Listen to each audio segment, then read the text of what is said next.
تو تم مانتے نہیں تھے. آج تمہارے اپنے علماء آ کے کہہ رہے ہیں کہ جی یہ کیسے ہو سکتا ہے کہ مرید کو جلا کے راکھ کر لیں, نہیں, یہ کیسے ہو سکتا ہے جو عبد القادر جیلانی کا نام جو ہے وہ بغیر وضو کے لے اور اس کا بال ایک ٹوٹ جائے. پہلے تو بندے مر جاتے تھے, اب مفتی اکمل صاحب جیسا بندہ کہہ رہا ہے کہ یہ سب کہانیاں یار نہ سنایا کرو. ایک ملک کے ایک عالم صاحب بیان کر رہے تھے, اے لوگو پہلے اگر کوئی شیخ عبد القادر جیلانی کا بے وضو نام لیتا تھا مر جاتا, تو پھر اللہ نے فرمایا عبد القادر یہ آپ کیا کر رہے ہیں؟ تو عبد القادر نے کہا اچھا, غوث پاک نے کہا اچھا. اس کے بعد اگر کوئی بے وضو نام لیتا بال ٹوٹ جاتا تھا. او بھائی یہ کہاں سے تم نے خرافات نکالی ہیں بھائی؟ کون سی کتاب میں پڑھ لی تم نے یہ بات؟ جھوٹے واقعے بنا کے بیان کرتے ہوئے تمہیں شرم نہیں آتی ہے؟ ہمارے لوگوں کو یہ چیزیں, ایک بار اولیاء ولی صاحب یوں کرتے تھے سونا نکلا, یوں کرتے تھے چاندی نکل آئی. ٹھیک ہے کرامت منقول ہوگی, انکار نہیں ہے. اب وہ بچے کہتے ہیں حضور آپ بھی کر کے دکھائیں. نہیں یہ اولیاء کرام کریں گے. اچھا کوئی زمانے کا ایسا ولی بتائیں جو ایسی کرامت, وہ بھی ختم ہو گیا. ہم کہتے ہیں مفتی صاحب جو آپ سنا رہے ہیں نا کرامت کے نام کے اوپر وہ بھی کہانیاں ہیں, اور اگر آپ کہتے ہیں کہانیاں نہیں ہیں تو نکالو بھائی اپنے بابے, کچھ کر کے دکھائیں. اوکھے ویلے بزرگ کام آتے ہیں, کچھ بھی نہیں کوئی کر سکتا. اور دوسری طرف ان کا حال یہ ہے کہ ان کو ہم بخاری اور مسلم سے جب نماز کا طریقہ بتاتے ہیں تو یہ کہتے ہیں یہ تو رفع الیدین کے ساتھ طریقہ لکھا ہوا ہے, تو ابھی تم نے رفع الیدین شروع کیا, ان قریب تم قادیانی ہو جاؤ گے. جب تم یہ بات کرو گے پھر ہم تمہیں تمہارے گھر کی خبر دیں گے کہ بھائی قادیانی تو حنفی ہیں جی, حنفی بریلوی, حنفی دیوبندی اور حنفی قادیانی. قادیانی تو بغیر رفع الیدین کے نماز پڑھتے ہیں. ہمارا کوئی اسٹوڈنٹ قادیانی ہو ہی نہیں سکتا کیونکہ ہم تو اس طریقے پہ نماز پڑھتے ہیں جو بخاری اور مسلم میں لکھا ہوا ہے, رکوع میں جاتے وقت اور رکوع سے اٹھتے وقت رفع الیدین کرنا. بات تو صحیح ہے. اور تمہارے لیے اس سے بڑھ کر تمہارے عبد القادر جیلانی نے غنیت الطالبین میں بھی نماز کا طریقہ رفع الیدین کے ساتھ لکھا ہوا ہے. اور اس سے بھی بڑھ کر ان سے پہلے ان سے بڑے بزرگ امام محمد غزالی نے کیمیائے سعادت میں نماز کا طریقہ رفع الیدین کے ساتھ لکھا ہوا ہے. اب جب رفع الیدین کی باری آتی ہے تو پھر انہیں اپنے بابے یاد نہیں آتے ہیں. کہو نا عبد القادر جیلانی کو بھی, امام غزالی کو بھی کہ یہ مکھیاں مارنا ہے رفع الیدین کرنا, یہ بغلوں میں بت رکھ کے آتے تھے, یہ منسوخ ہو چکا ہے. یہ ساری باتیں عبد القادر جیلانی کو بھی بتاؤ. میرے غوث پاک, تم کہتے ہو کہ وہ تو غوث الاعظم تھے, اور غوث جو ہوتا ہے وہ پوری کائنات کو اس طرح دیکھتا ہے اپنی ہتھیلی پہ جس طرح رائی کا دانہ. تو اس کا مطلب ہے عبد القادر جیلانی نے پھر حدیثوں میں بلکہ ڈائریکٹ نبی اسلام کو نماز پڑھتے ہوئے دیکھ لیا ہوگا رفع الیدین کے ساتھ. لو سامو تسی فکر کرو اپنی. سمجھ میں نہیں آ رہی میرا خیال ہے بات.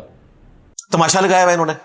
تو چونکہ انہوں نے تماشا لگایا, پچھلے آلموسٹ انہوں نے 1200 سال سے امت کو ٹرک کی بتی کے پیچھے لگایا, سوائے چند ایک اہل حق کے جو ہر زمانے میں رہے. کہتے ہیں پہلے انجینئر کدھر تھے؟ انجینئر تھے بھائی یوٹیوب حفظہ اللہ نہیں تھا. ہاں تجھے کیا نظر آ گیا الو کے پٹھے؟ فیس بک دامت برکاتم عالیہ نہیں تھا. ہاں واٹس ایپ جو ہے مدعا ذلہ نہیں تھا, ورنہ تھوڑے بابے پہلے ٹھپے گئے ہوتے. میں نبی سا ہے ہی کوئی نہیں, تیرے بابے تھے شے ہی کوئی نہیں, یہ سارے اٹھ جانے سن. منحوس آدمی ان کی اٹھے نے. دیکھو جو 1200 سال میں تم نے عزت اویل کی تھی, 12 سالوں کے اندر آج بیمز بن رہی ہیں, اسی وجہ سے بن رہی ہیں. اللہ کا شکر ہے الحمدللہ. سورۃ الحجرات میں اللہ تعالیٰ نے صحابہ کرام کو اسپیسیفکلی مخاطب کر کے فرمایا, ہم تو شاہی کو نہیں نا ان کے مقابلے پہ. یا ایھا الذین آمنوا لا ترفعوا اصواتکم فوق صوت النبی, اے اہل ایمان رسول اللہ صلی اللہ علیہ وآلہ وسلم کی آواز سے بھی اپنی آواز کو بلند نہ کرنا, کہیں ایسا نہ ہو کہ تمہارے اعمال اکارت کر دیے جائیں اور تمہیں خبر بھی نہ ہو.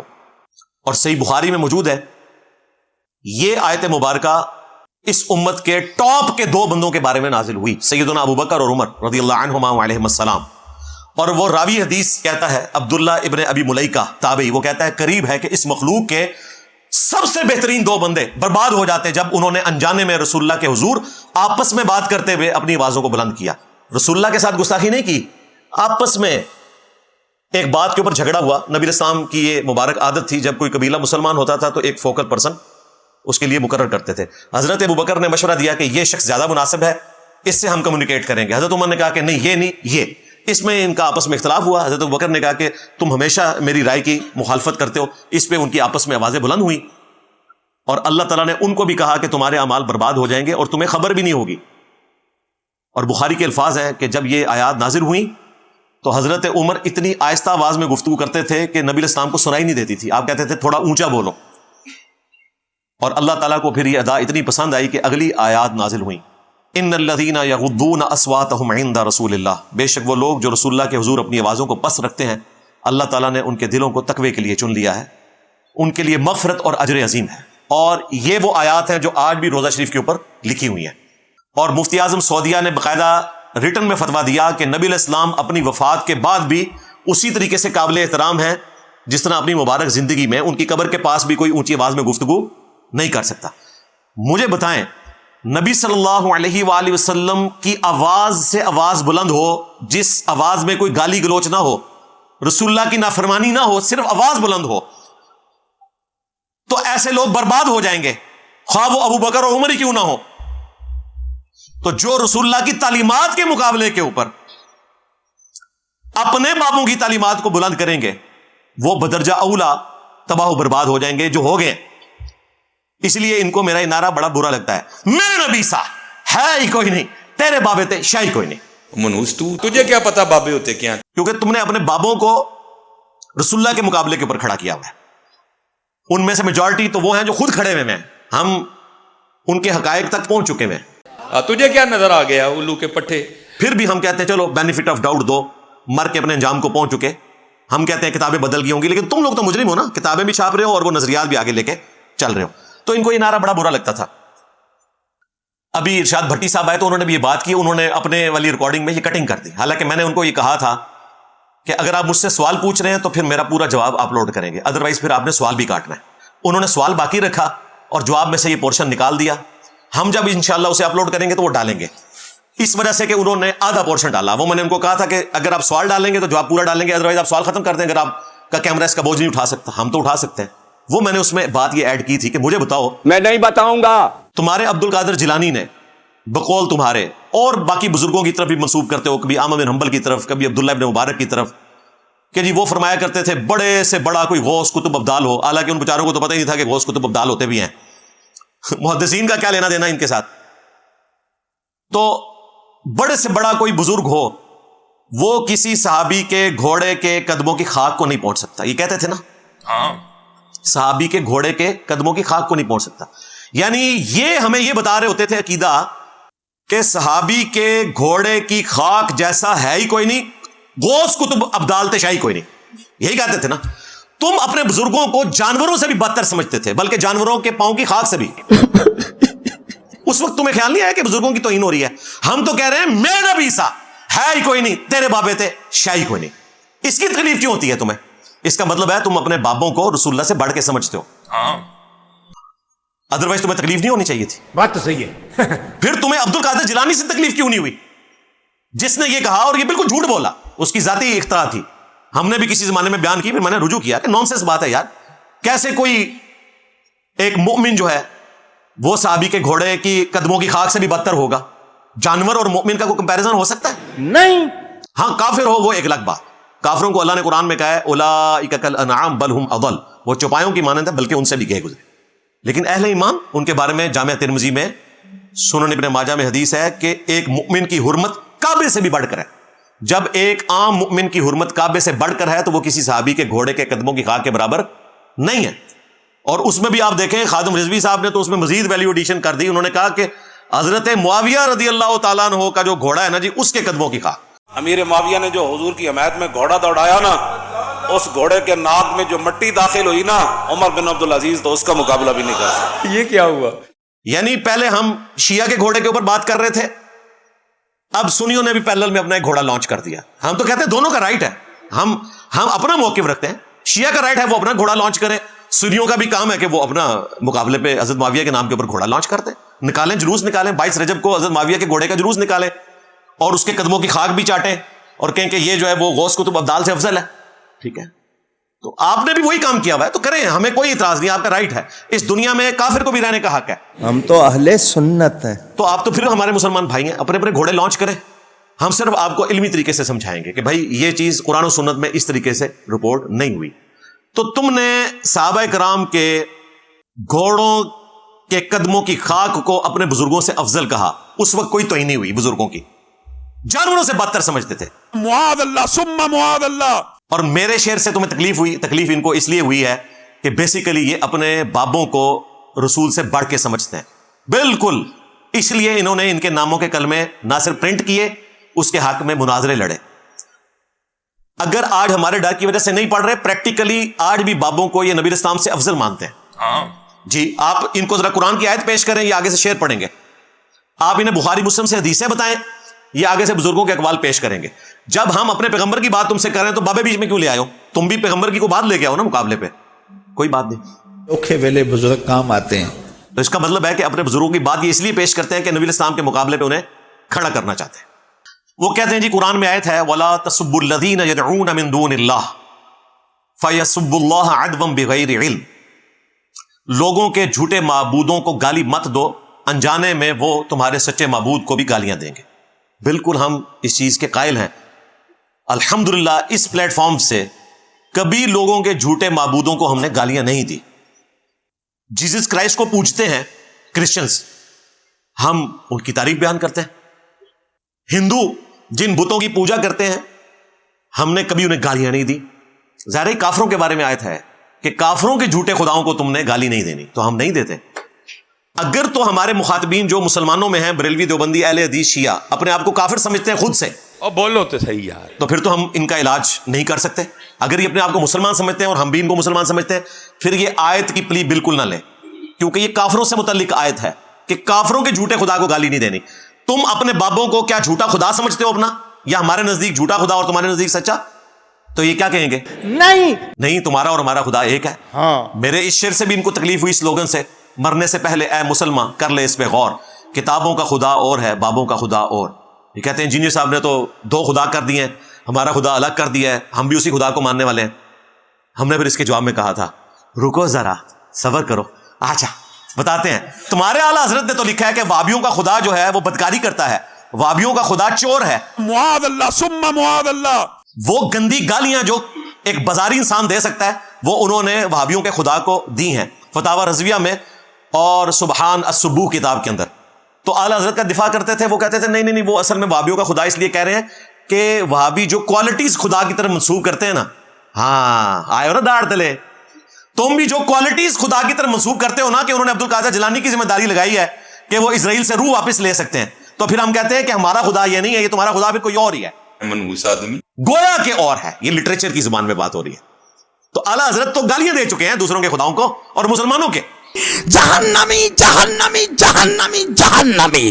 تو یہ آیت جو ہے وہ کافروں کے بارے میں ہے کہ کافروں کے جھوٹے خداؤں کو آپ نے گالی نہیں دینی. مسلمانوں کے لیے یہ چیز نہیں ہے. ویسے تو ہم نے مسلمانوں کے جھوٹے خدا جو انہوں نے بنائے ہیں بابوں کی شکل میں، ہم نے ان کو کبھی گالی نہیں دی. ہم علمی اختلاف کرتے ہیں. میں تو باقاعدہ نام کے ساتھ مولانا اور صاحب بولتا ہوں، امام بولتا ہوں. میں امام احمد ذا بریلوی صاحب کہتا ہوں، اور کیا رسپیکٹ دوں؟ منوس تجھے کیا پتا بابے ہوتے کیا؟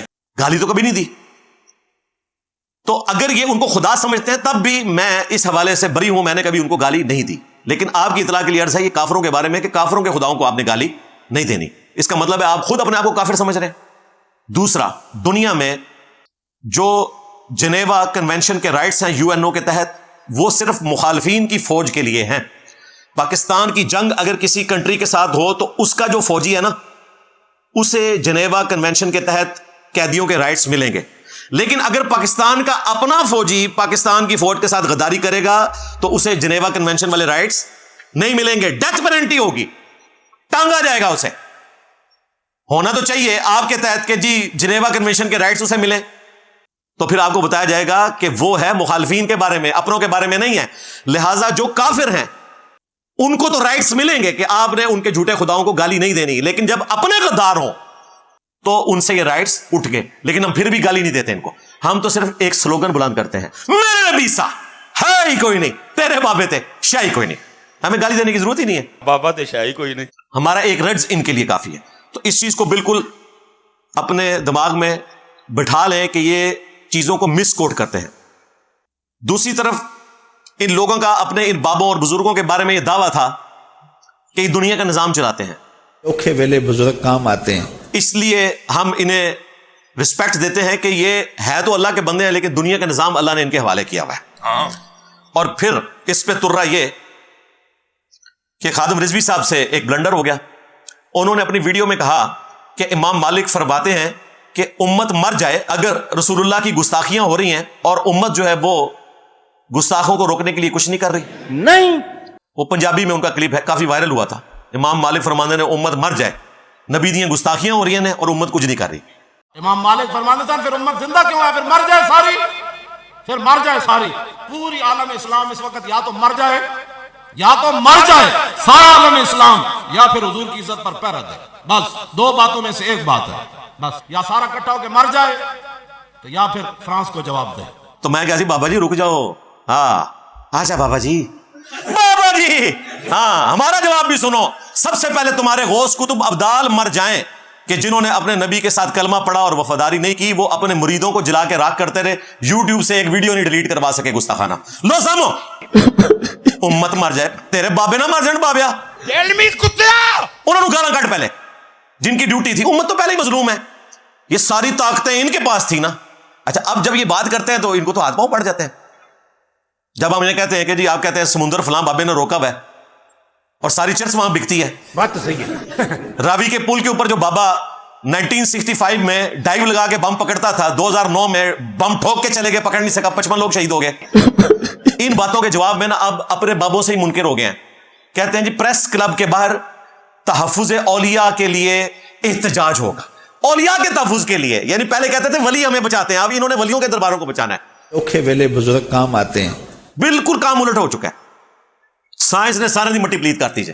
کچھ حیا کر. تو پھر الزامی یہ جواب دیتے ہیں, وہ کہتے ہیں جی تمہارے خدا نے کون سی کرین گرنے سے روک لی تھی, کعبے میں کرین گری, اتنے لوگ شہید ہو گئے. میں یہ پوچھتا ہوں کہ آپ 2-4 سال پیچھے چلے جائیں, مسجد الحرام کے اندر ہی طواف کر رہے تھے, سارے کے سارے مسلمان تھے, اللہ کی عبادت کر رہے تھے, کرین اوپر سے آئی, گر گئی, کئی مسلمان اس کے اندر شہید ہوئے, ساری دنیا نے دیکھا. وہاں پر اللہ کہاں چلا گیا تھا؟ جب جیسے یہ کہتا ہے نا کہ داتا صاحب اپنے مزار پر بم بلاسٹ کرنے والے کو نہیں پکڑ سکے, داتا صاحب کدھر چلے گئے تھے؟ تو میں اس سے یہ سوال کرتا ہوں کہ اس وقت اللہ کہاں تھا جب کرین گری, اتنے مسلمان شہید ہو گئے؟ ہم کہتے ہیں بالکل اچھی بات کی, خدا ہمارا ہے اور بابے تمہارے ہیں. یہی تو ہم کہہ رہے ہیں پہلے, مرنے سے پہلے اے مسلمان کر لے اس پہ غور, کتابوں کا خدا اور ہے, بابوں کا خدا اور. دو نا جواب. تو ہم اس کا جواب تمہیں دیں گے. ہمارے رب نے کہیں یہ دعویٰ نہیں کیا کہ ہم دنیا کے معاملات میں اس حوالے سے انٹروین کریں گے, آخرت میں پکڑے جاؤ گے. دنیا میں ابراہ کا لشکر ایک ہی دفعہ تباہ ہوا, اس سال کو نبی الاسلام کے پیدائش کے سال کی وجہ سے اللہ نے یادگار بنانا تھا, عام الفیل. اس کے بعد یزید پلید کے دور کے اندر کعبہ شریف کی توہین ہوئی, غلاف کعبہ جل گیا, صحیح مسلم میں آتا ہے. پھر عبد الملک بن مروان کے دور میں ہزاروں صحابہ زندہ تھے, حجاج ابن یوسف نے چڑھائی کی عبداللہ ابن زبیر کو شہید کرنے کے لیے. یزید کے زمانے میں وہ شہید نہیں ہو سکے, لیکن بعد میں حجاج ابن یوسف نے ان کو شہید کیا, صحیح مسلم میں آتا ہے. ان کی لاش لٹکائی گئی مکے کے دروازے کے اوپر اور انہیں یہودیوں کے قبرستان میں پھینکا گیا, ایک صحابی کو, عبداللہ ابن زبیر کو رضی اللہ تعالی عنہما. تو کوئی انٹروین اللہ نے نہیں کیا. بخاری مسلم میں آتا ہے قرب قیامت میں ایک پتری ٹانگوں والا حبشی کعبے کی اینٹ سے اینٹ بجا دے گا, کوئی حفاظت نہیں ہوگی. ہاں بخاری مسلم میں آیا کہ قرب قیامت میں دجال سے مکہ مدینے کی حفاظت اللہ تعالیٰ کرے گا. بس یہ ایک چیز رپورٹ ہوئی ہے, آگے پیچھے تو کعبے کی توہین ہو رہی ہے. لیکن تم کہتے ہو کہ بابے دنیا کے نظام چلا رہے ہیں, اوکھے ویلے بزرگ کام آتے ہیں, اور کہتے ہیں ہماری مشکلات ٹالتے ہیں. ہمارا ایک معصومانہ سوال ہے کہ مشکلات اگر بابے ٹالتے ہیں, مشکلات بھیجتا کون ہے؟ اللہ. یعنی مشکلات اللہ بھیجتا ہے اور بابے ٹال دیتے ہیں. اندازہ کریں, یہ بابوں کو اوپر مانتے ہیں, بھائی بھیجتا بھی وہ ہے, ٹالتا بھی وہ ہے. ادروائز مانو, یہ اکثر محاورتاً کہا جاتا ہے نا کہ جی مارنے والے سے بچانے والا طاقتور ہے, حالانکہ مارنے والا بھی اللہ ہے, بچانے والا بھی اللہ ہے. یہ جملہ پھر بھی کسی درجے میں سمجھا جا سکتا ہے, لیکن ان کا جو جملہ ہے نا کہ بزرگ جو ہے مصیبتیں ٹال دیتے ہیں, یہ تو بڑا خطرناک ہے. اس کی وجہ یہ ہے کہ بھیجنے والا اللہ ہے اور ٹالنے والے بزرگ ہیں, کوئی نہیں ٹال سکتا. منوس تجھے کیا پتا بابے ہوتے کیا؟ وَإِن يَمْسَسْكَ اللَّهُ بِضُرٍّ فَلَا كَاشِفَ لَهُ إِلَّا هُ. اگر اللہ کسی کو تکلیف میں پکڑ لے تو اس تکلیف کو کوئی ٹالنے والا نہیں ہے سوائے اس کے. یہ اللہ کی خاصیت ہے. انجینئر صاحب آپ کی باتیں بڑی اچھی ہیں, لیکن انداز تھوڑا سا نا نرم کریں. ٹھیک ہے سرکار, آپ ذرا انداز نرم کر کے نا یہ باتیں کسی کو سمجھا کے بتائیں. کیوں پڑھوان لگے ہو انجینئر صاحب؟ نہیں ٹھک جانے جائے. وڈے وڈے اینکر, وڈے وڈے مولوی, وڈے وڈے سیاستدان تے وڈے وڈے بابے, بابا تے شاہی کوئی نہیں. میں تو ان کو کہتا ہوں یار میں نے تو کیا نا, میرا غلط انداز ہے نا, تم اچھے انداز سے دنیا میں تبدیلی لے کے آ جاؤ. یہ تو اسی طریقے سے ہے کہ کوئی شخص رسول اللہ کو اس بات کا گلہ کرے کہ آپ حضرت عمر کو ابو بکر کی طرح نرم کیوں نہیں بنا دیتے, تو نبی السلام کیا کہیں گے کہ کوئی شخص اپنی نیچر سے باہر نہیں نکل سکتا, ڈائریکشن دی جا سکتی ہے. حضرت عمر نے تو کافروں کو دیکھا تھا, ہم نے مسلمانوں کو دیکھا ہے کہ انہوں نے اپنے بزرگوں کے ناموں کے کلمے پڑھائے اور اس کا دفاع کیا اور مناظرے لڑے. آج اگر حضرت عمر زندہ ہوتے تو اس سے زیادہ سخت مزاج ہوتے جو وہ نبی اسلام کے مبارک زمانے میں تھے. پھر میں اس ساری سختی کے باوجود حضرت عمر سے نرم ہوں, کیونکہ حضرت عمر جو ہے وہ تلوار نکالتے تھے, میں صرف اپنی زبان کھولتا ہوں, اور وہ بھی علمی دلائل کے ساتھ. حضرت عمر پہ کیا فتویٰ لگاؤ گے ان کے سخت انداز کے اوپر؟ اور بھائی اسی سخت انداز نے دنیا میں تبدیلی برپا کی ہے. میڑ میڑ کر کے دنیا تبدیلی نہیں آندی, انہوں نے منو کچا کھا جانا سی جے میں میڑ میڑ کردا, یہ دبکے میرے کو کیوں نے, صرف میرے انداز کی وجہ سے. اور اگر کسی کو شوق ہے تو وہ اپنا پلیٹ فارم لانچ کرے, گال میں ایک طرف چینی رکھے دوسری طرف شکر رکھے اور دعوت پیش کرے. داتا دربار پہ جا کے صحیح مسلم کی حدیث سنائے کہ جی داتا صاحب جو تھے وہ سید تھے, اور سید تو حدیثوں کا احترام کرتے ہیں. میں آج ایک حدیث پہ عمل کرنے کے لیے آیا ہوں کہ نبی الاسلام نے منع فرمایا قبروں کو پکا کرنے سے, ان پہ عمارت بنانے سے اور ان پہ بیٹھنے سے. تو میں آج اس مزار سے جو ہے اس سنت کو اسٹیبلش کرنا شروع کرتا ہوں, اور میں گنبد بھی گرانے آیا ہوں اور قبر بھی, تو پتہ چل جائے گا. طارق جمیل صاحب کے سٹائل میں اے آئی سے کاپی کروا لے, اس سے بھی نرم گاندھی صاحب کا سٹائل ہے. اور مجھے اس کا رزلٹ بتانا ہے آپ نے. رزلٹ بتانے سے پہلے نا ایک ٹیکسٹ میسج کر دیجیے گا ہماری اکیڈمی میں, تاکہ ہم آپ کا غائبانہ نماز جنازہ پڑھ لیں. توجہ, سب کہانیاں مشورے سنو انہوں نے, اور پھر مشورے اس بندے کو دے رہے ہیں جس نے 17 سال کے اندر یہ ساری تبدیلی اللہ کے فضل سے کر کے بتا دی. یا تو ہوتا نا اینڈ رزلٹ کو غلط نکلا ہوتا ہے, اینڈ رزلٹ تو آپ کے سامنے. تو یہ ہمیں اس قسم کے مشورے دینا, آپ کے مشورے سر آنکھوں پہ, لیکن یہ آپ خود کر کے بتائیں. اور اگر خود نہیں کر سک رہے تو پھر سر ہمیں ہی مانے, ہمیں پتا ہے کہ ہم نے اس کام کو کس طریقے سے لے کے چلنا ہے. الحمدللہ. پھر کہتے ہیں جی وہ قرآن پاک میں اللہ تعالیٰ نے حضرت موسیٰ علیہ السلام کو جب فرعون کے پاس بھیجا تو کہا کہ بات نرمی سے کرنا. حالانکہ اللہ کو تو پتا تھا کہ فرعون گمراہ ہے, پھر بھی کہا بات نرمی سے کرنا. بالکل اللہ کا شکر ہے, بات نرمی سے کرتے ہیں. لیکن جب کوئی اڑ جائے اپنی بات کے اوپر, اور پھر وہ کلمہ پڑھنے کے باوجود نبی علیہ السلام کے مقابلے پہ اپنے بزرگوں کو بلند کرے, میرے غوث پاک, پھر ہمارا صبر کا پیمانہ ہو جائے گا لبریز, اور پھر ہم ابراہیمی سٹائل میں تم سے بات کریں گے. قرآن کی یہ آیت آپ کو کسی نے نہیں بتائی ہے کہ حضرت ابراہیم علیہ السلام نے اپنے باپ سے کہا تھا انتم وآباؤکم فی ضلال مبین, ابا جی تم بھی اور تمہارے سارے بزرگ کھلی گمراہی میں تھے. گمراہ ہوتے دیر نہیں لگتے. میں ابراہیمی ہوں, جو فتویٰ لگانا ہے حضرت ابراہیم پہ میرے پہ لگاؤ. حضرت ابراہیم کو سمجھاؤ جا کے کہ وہ نرمی سے بات کرتے, ان جیسا تو ہے ہی کوئی نہیں. وہ ہیں کہ جن کی پیروی کا حکم ہمارے محبوب کو دیا گیا صلی اللہ علیہ وآلہ وسلم.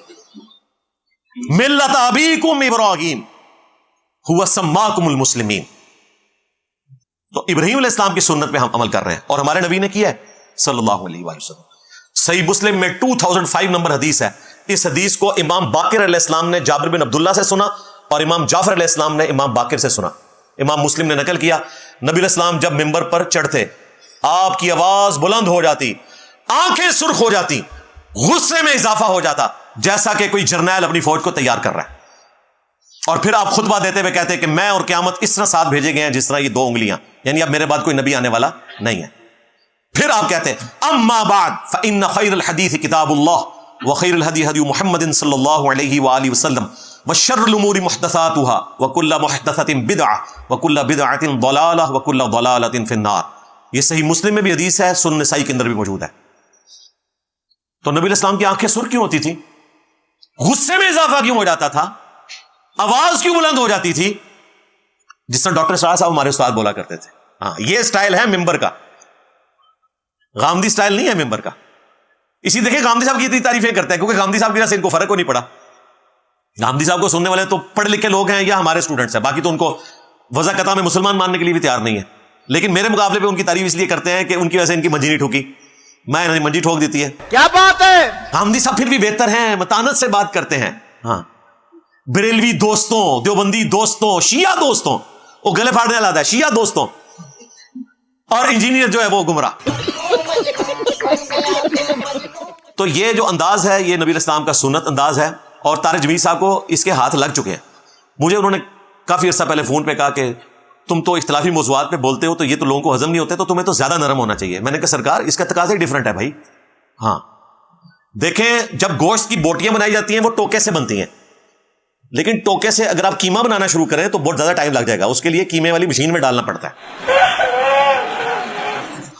تو یہ کام ہو رہا ہے اس وقت ایسا جس کے لیے ریکوائرمنٹ ہے پھر اللہ تعالیٰ کی طرف سے کرامت ظاہر ہوئی, طارق جمیل صاحب کو اپنوں کے ہاتھ لگے. مجھے خود انہوں نے فون پہ کچھ عرصے بعد بتایا کہ یار وہ میں نے حدیث جو بیان کی نا, من کنت مولا فہذا علی مولا, تو مجھے باقاعدہ دیوبندیوں کے تنظیموں کی طرف سے فون آیا, قتل کی دھمکیاں ملی. میں نے کہا آپ کا تو انداز بڑا نرم تھا. سمجھ میں نہیں آ رہی میرا خیال ہے بات. پھر ان کو سمجھ آ گئی کہ مسئلہ انداز کا نہیں ہے, بس یہی آپ کو سمجھانا تھا, اتنی سی بات ہے. میں آپ کو دعوے سے کہتا ہوں آپ بخاری مسلم سے حدیثیں بھی شیئر کروائیں نا میرا نام لیے بغیر, تب بھی ان کو غصہ چڑھ جائے گا. آپ بابوں کو پکارنے والے شعروں کے نیچے جا کے صرف ایاک نعبد و ایاک نستعین لکھیں, دیکھیں ان کا غصہ کہاں جاتا ہے. آپ کسی بریلوی فرقے کی مسجد میں یا اللہ مدد کا پوسٹر لگا کے بتا دیں, مجھے نہ پھٹے مجھے پکڑ لینا آ کے. اور کسی وہابی کی مسجد میں جا کے لبیک کا یا رسول اللہ کا پوسٹر لگائیں, نہ پھٹے تو مجھے پکڑ لیجیے گا. یہ آج وہ جو کہہ رہے ہیں اس کو شام کو پھانسی دو, وہ کہہ رہے ہیں اس نے وہ یا رسول اللہ والا سٹیکر پھاڑا تھا, وہ کہہ رہے ہیں 295C لگوانی ہے اس کے اوپر. تو یہ ایک دوسرے کے سٹیکر بھی برداشت کرنے کے لیے تیار نہیں ہوتے ہیں, اور ہمیں مشورے دے رہے ہیں کہ انداز نرم کریں. بیسیکلی وہ یہ چاہ رہے ہیں کہ انجینئر صاحب جو ہے نا ہمارے ساتھ کمپرومائز کر لیں, ہمارے بابوں کے حوالے سے ہاتھ ہولا رکھیں تاکہ امت کو ہم گمراہی میں رکھیں. تو میں نے آپ کو پہلے بتایا کہ ہمارا یہ کام جو ہے یہ آرتھوپیڈک سرجن والا ہے, یہ ہومیوپیتھک کلینک نہیں ہے. یہاں پہ جس کی ہڈی ٹوٹی ہوئی ہے یا کسی کا کندھا اتر گیا ہے تو جب میں وہ کندھا چڑھاؤں گا اس کی چیخیں نکلیں گی. ہاں, آج تک آرتھوپیڈک سرجن کو کسی نے گلا نہیں کیا کہ آپ جس کی بھی ہڈی چڑھاتے ہیں اس کی چیخیں نکلتی ہیں تو ہاتھ ہولا رکھیں. وہ کہے گا جی ہاتھ ہولا رکھے تو لنگڑا رہ جائے گا, یہی کہیں گے نا یار نہ کر. تو بھائی آپ بھی ایمان کے اعتبار سے لنگڑے رہ جاؤ گے اگر یہ میں آپ کی ہڈی پسلی سیدھی نہیں کروں گا اور صرف زبان سے کر رہا ہوں, ہاتھ بھی نہیں لگا رہا. تو یہ کام کی نوعیت ہے. کاموں کو آپ کمپیئر کیے بغیر یہ کہیں کہ جی انجینئر صاحب فلاں شخص جو ہے وہ تو روٹی ہاتھ سے کھاتا ہے اور آپ چاول جو ہے وہ چمچ سے کیوں کھا رہے ہیں, تو میں بتاؤں گا وہ روٹی کھا رہے ہیں میں چاول کھا رہا ہوں. بھائی اس کے پروٹوکول کا فرق ہے. گولف کے بال کا, ہاکی کے بال کا اور کرکٹ کے بال کا فرق ہوتا ہے. بھائی کس طرح آپ مختلف چیزوں کو کمپیئر کروا سکتے ہیں؟ منحوس آدمی